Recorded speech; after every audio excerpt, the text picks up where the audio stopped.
அன்றைக்கு எம்ஜிஆரால் வந்த சீரழிவை போல் அதைவிட கொடுமையாக அவராவது பொருளாளராக இருந்தார் திராவிட முன்னேற்ற கழகத்தில். திராவிட சித்தாந்தத்தை சினிமாவிலாவது உதரசைத்தார். அப்படி உதரசைக்காமல், திராவிடத்தை தெரியாமல் இன்றைக்கு ஒரு சக்தி வந்திருக்கிறதே என்கின்ற ஆதங்கத்தை பெரியார் ஒடுக்கப்பட்ட மக்களுக்கு என்னென்ன பணிகளை எல்லாம் ஆற்றினார், எவ்வளவு விரிவாக நாம் பேசுகிறோமோ அதே போல் டாக்டர் அம்பேத்கர் அவர்கள் பிற்படுத்தப்பட்ட மக்களுக்கு என்ன செய்தார் என்பதையும் நாம் அதிகமாக பேச வேண்டும் என்பதை நான் இங்கே குறிப்பிட்டு சொல்ல விரும்புகிறேன். மோடி ஆண்டு கொண்டிருக்கிற இந்த 12 ஆண்டு காலத்தில் என்னென்ன போராட்டம், எல்லா போராட்டத்தையும் தாண்டி ஒரே போராட்டம் தான், அரசியல் சட்டத்தை காப்போம்.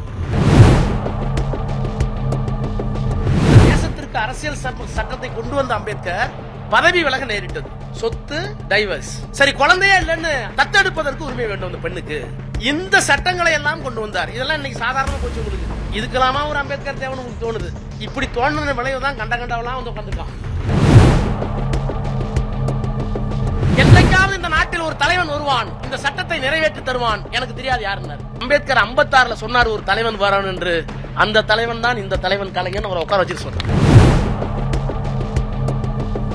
பெரியாருக்கு சிலையை உத்தரப்பிரதேசனுடைய முதலமைச்சராக இருந்த மாயாவதி அவர்கள் வடபுலத்திலே நிறுவினார்கள். தமிழ்நாட்டிலே அம்பேத்கருக்கு சிலையை பல இயக்கங்கள் பலரும் நிறுவியிருக்கிறார்கள். ஆனால் உத்தரப்பிரதேசத்தில் பெரியாருக்கும் அம்பேத்கருக்கும் ஒரே இடத்தில் சிலை இல்லை. தமிழ்நாட்டிலும் பெரியாருக்கும் அம்பேத்கருக்கும் ஒரே இடத்தில் சிலை இல்லை.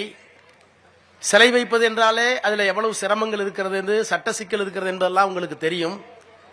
என்றாலும் கூட அந்த முதல் பெருமையை இந்த கிராமம் பெற்றிருக்கிறது, இந்த ஊரிலே இருக்கின்ற இளைஞர்கள் பெற்றிருக்கிறார்கள் என்கின்ற அந்த பெருமிதத்தை உங்களோடு சேர்ந்து நானும் பங்கிட்டுக் கொள்கிறேன். அதற்காக பணியாற்றிய அத்துணை தோழர்களுக்கும் தம்பிமார்களுக்கும் என்னுடைய இதயபூர்வமான வாழ்த்துக்களை, வணக்கத்தை தெரிவித்துக் கொள்கின்றேன்.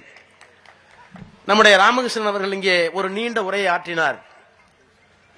தந்தை பெரியார் தாழ்த்தப்பட்ட மக்களுக்கு எப்படியெல்லாம் பணியாற்றினார் என்பதை அதற்கு முன்னாலே பேசிய தோழர்கள் நீடாமங்கலத்திலே தொடங்கி பெரியார் எப்படிப்பட்ட பணிகளை எல்லாம் ஆற்றினார், அரசியல் படுத்தினார் என்று சொல்லி அன்றைக்கு எம்ஜிஆரால் வந்த சீரழிவை போல் அதைவிட கொடுமையாக அவராவது பொருளாளராக இருந்தார் திராவிட முன்னேற்ற கழகத்தில்.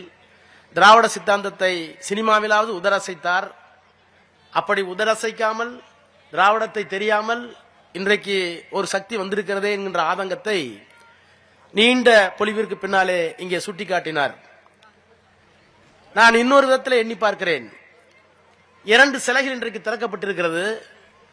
பெரியார் ஒடுக்கப்பட்ட மக்களுக்கு என்னென்ன பணிகளை எல்லாம் ஆற்றினார் என்கின்ற செய்தியை எவ்வளவு விரிவாக நாம் பேசுகிறோமோ அதே போல் டாக்டர் அம்பேத்கர் அவர்கள் பிற்படுத்தப்பட்ட மக்களுக்கு என்ன செய்தார் என்பதையும் நாம் அதிகமாக பேச வேண்டும் என்பதை நம்முடைய தோழர்களுக்கு, தம்பிமார்களுக்கு நான் இங்கே குறிப்பிட்டு சொல்ல விரும்புகிறேன்.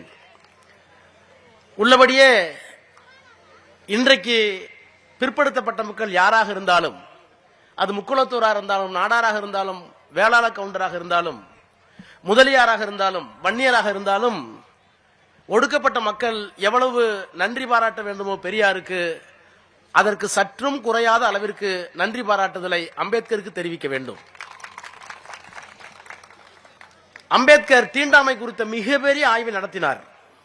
இந்த மண்ணில் தீண்டாமை எப்படி தோன்றியது என்பதற்கு வரலாற்று பூர்வமான பல ஆய்வுகளை எல்லாம் நடத்தி எப்போது தீண்டாமை இந்த மண்ணில் வந்தது என்பதை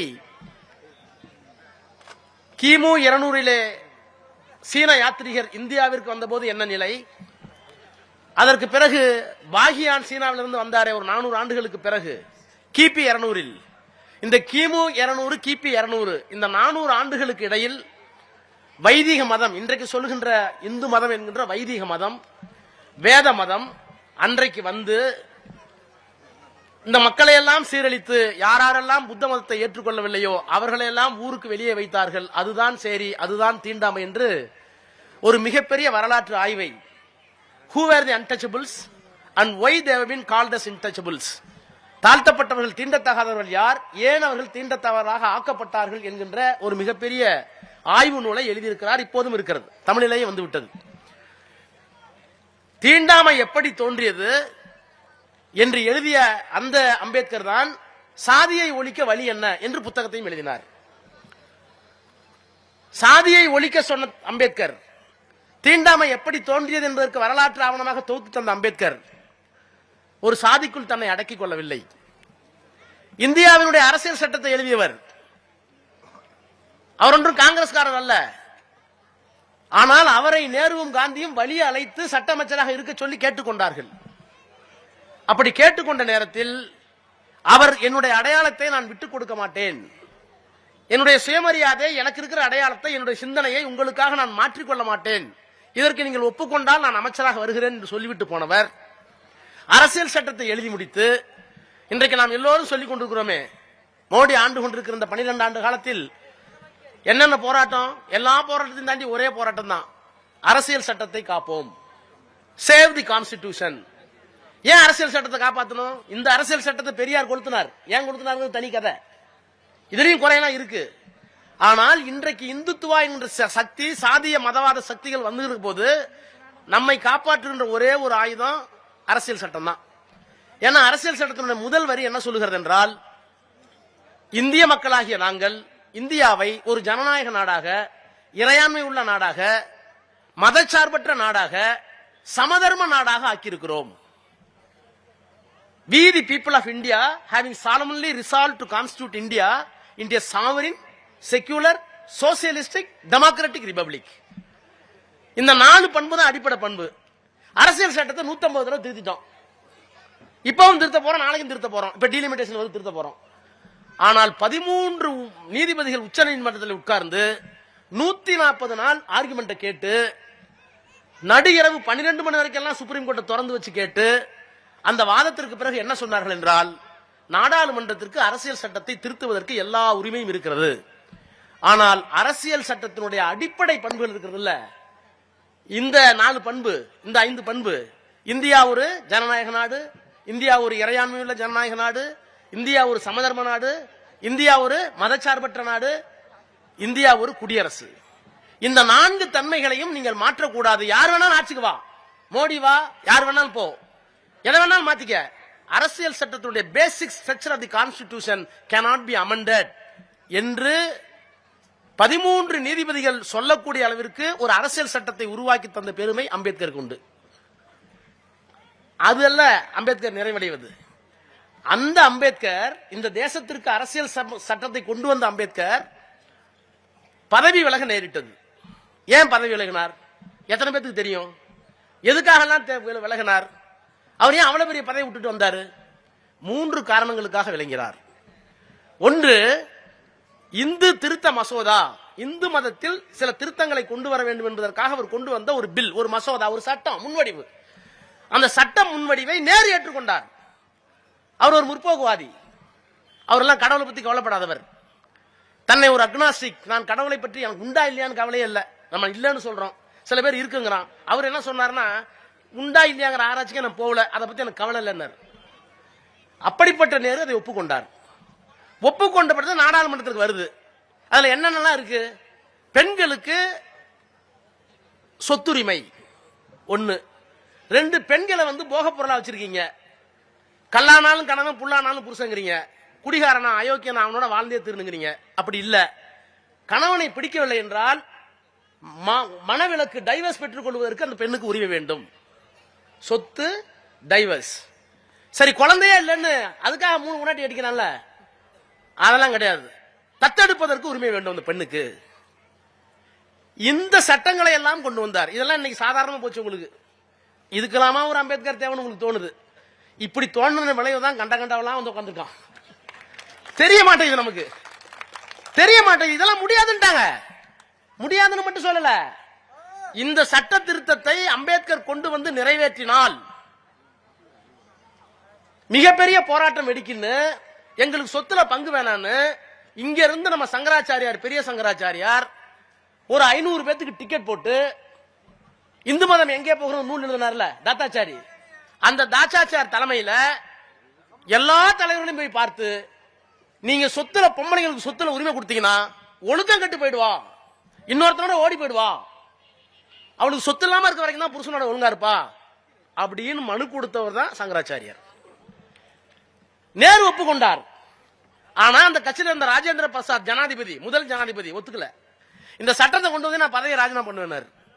பிராமணர்கள் எல்லோரும் அழுத்தம் கொடுத்தார்கள், பொம்மநாட்டிக்கு சொத்தானாங்க.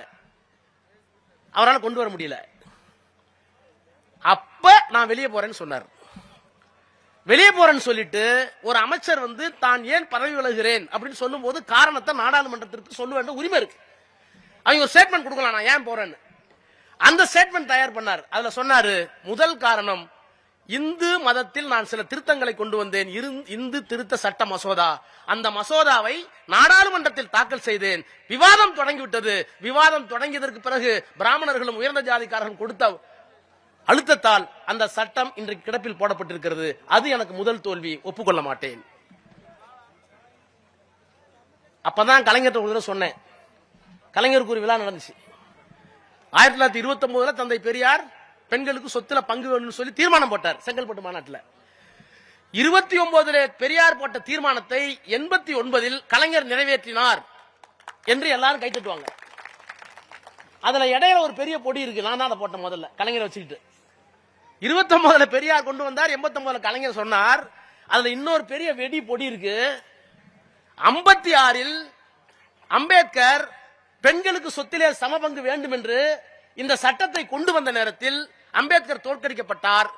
தோற்கடிக்கப்பட்ட அம்பேத்கர் வெளியே வந்து சொன்னார், பத்திரிகையாளர்களை சந்தித்தார். என்ன சொன்னார் என்றால், பெண்களுக்கு உரிமை வேணும், டைவர்ஸ் உரிமை வேணும், தத்தெடுக்கிற உரிமை வேணும். இதெல்லாம் வந்து ஒரு நல்ல சமுதாயத்திற்கு அடையாளம். இன்னமும் பெண்களை பொத்தி பொத்தி ஒரு போக பொருளா வச்சிருக்கீங்களே, அவளுக்கு ஆசாபாசம்லாம் இருக்காதா? ஏன் புருஷன் சரியில்லைன்னா டைவர்ஸ் பண்ணிட்டு இன்னொரு புருஷன் கல்யாணம் பண்ணி கூடாதா? ஏன்டா அப்படி அந்த பொண்ணை வந்து உணர்ச்சியில்லாத மிண்டங்களா வச்சிருக்கீங்க? அப்படிங்கிறதுக்காக நான் சீர்திருத்தத்தை உலகமயமாக்கல் கொண்டு வந்தேன், தோக்கடிச்சிட்டாங்க. அப்போ ஒரு ஸ்டேட்மெண்ட் சொன்னார். அப்படியே இருக்கு பதிவு. Today I have been defeated. நான் இன்றைக்கு இந்த நாடாளுமன்றத்தில் தோற்கடிக்கப்பட்டிருக்கிறேன். நான் உயிரோடு இருக்க மாட்டேன். எனக்கு அவருக்கு ஏற்கனவே நீரிழிவு சுகர்லாம் வந்துருச்சு. உடனே செத்து 56 இறந்துடுறாருல. அவர் சொல்லுகிறார், still a day will come, a leader will emerge to fulfill my commitment.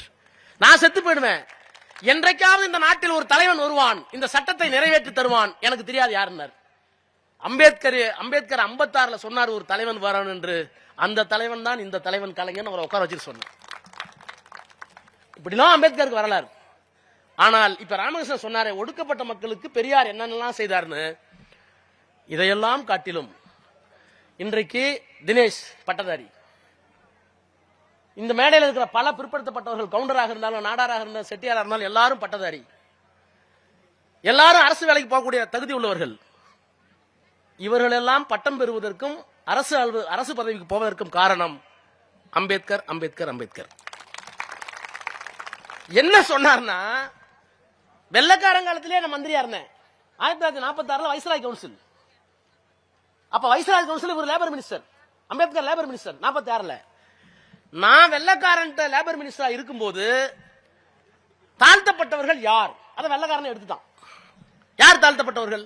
தீண்டாமை, தொடக்கூடாது, பார்க்கக்கூடாது, நெருங்கக்கூடாது, குளத்தில் தண்ணி எடுக்கக்கூடாது. இதெல்லாம் ஒரு ஜாதி இருக்குல்ல. இப்ப தமிழ்நாட்டில் பறையர், பல்லர், அருந்ததியர், அது மாதிரி ஆந்திராவில் மாலாடி. இப்ப எல்லா மாநிலத்திலும் தாழ்த்தப்பட்டவர்கள் யார், தொடக்கூடாத மக்கள் யார், அவர்களுக்கு கல்வி கிடையாது, எல்லாம் இருக்கு. அவங்க தான் பட்டியல் இனம், ஷெட்யூல்டு காஸ்ட். அந்த ஷெட்யூல்டு காஸ்ட் பட்டியல் வெள்ளக்காரனே தயார் பண்ணான். உருவாக்குனது அவளும் இந்த மதமும். இவெல்லாம் ஏன்டா அப்படி இருக்கான், படிக்க வைடான்னு சொல்லி யார் தான் தாழ்த்தப்பட்டவன். ஏன்னா இந்த ஊர்ல ஒரு பேர் சொல்றீங்க, ஆந்திராவில் ஒரு பேர் சொல்றீங்க, ஒரிசாவில் ஒரு பேர் சொல்றீங்க. இப்ப சொல்றோம்ல தலித்து, இந்த தலித்து தான் யார் யார் என்னென்ன ஜாதி மாநில வாரியா எடு. ஷெட்யூல்டு காஸ்ட் எடுத்தாச்சா? தமிழ்நாட்டுக்கு வராங்க, பறையர், பல்லர், அருந்ததியர், தொம்பன், இன்னும் 5-6 ஜாதிலாம் இருக்கு. இதெல்லாம் தாழ்த்தப்பட்ட மக்கள். ஆந்திராவில், கேரளாவில் எல்லாம் எடுத்தாச்சு. இதற்கெல்லாம் இடஒதுக்கீடு வெள்ளக்காரன் கொடுத்துட்டான். வெள்ளக்காரன் கொடுத்துட்டான். கொஞ்சம் கொடுத்தானே, நிறைய கொடுத்தானே, கொடுத்துட்டான். ஏன்னா வாங்கிட்டார் அம்பேத்கர். நாடு சுதந்திரம் அடைந்ததற்கு பிறகு எவ்வளவு பெரிய மனிதாபிமானி. மானுட சமுத்திரம் நான் என்று கூவுனான். அம்பேத்கர் சொன்ன வார்த்தை என்ன தெரியுமா? பாரதிதாசன் சொல்லுவார், மானுட சமுத்திரம் நான் என்று கூவு. எல்லாரும் மனுஷன்டா, ஜாதி மயிறு மட்ட போடா. அம்பேத்கர் சொன்னார், யூனிவர்சல் பிரதர்ஹுட், சர்வதேச சகோதரத்துவம். சர்வதேச சகோதரத்துவம், மாநில சமுதாயம் நான் என்று கூவுனா, ரஷ்யாவில் இருக்கணும் மனுஷன், அவனுக்காக நீ போராடணும், கருப்பனுக்காக நீ போராடணும். எங்காவது ஒருவன் ஏதோ ஒரு காரணத்திற்காக ஒடுக்கப்பட்டால் பாதிக்கணும். பெரியாரே அதானே. பெரியார் பணக்காரனா பிறந்தாரு, ஏழைக்காக போராடினார். பெரியார் ஆணாக பிறந்தார், பெண்ணுக்காக போராடினார். பெரியார் ஓரளவு உயர்ந்த ஜாதி என்று சொல்லப்படுகின்ற ஒரு ஜாதியிலே பிறந்தால், ஆனால் ஒடுக்கப்பட்டவனுக்காக போராடினார். இதுதான் மானுட சமுத்திரம் நான் என்று கூறு. யூனிவர்சல் பிரதர்ஹுட் அம்பேத்கருக்கு பயன்படுத்தின வார்த்தை. அப்போ அம்பேத்கர் எங்க நிக்கிறார்னா, அவர் பாக்குறாரு என்னென்ன பாக்குறாரு, rise and fall of Hindu woman. இந்து மதத்தில் பெண்கள் ஏன் கீழே கிடக்குறாங்க,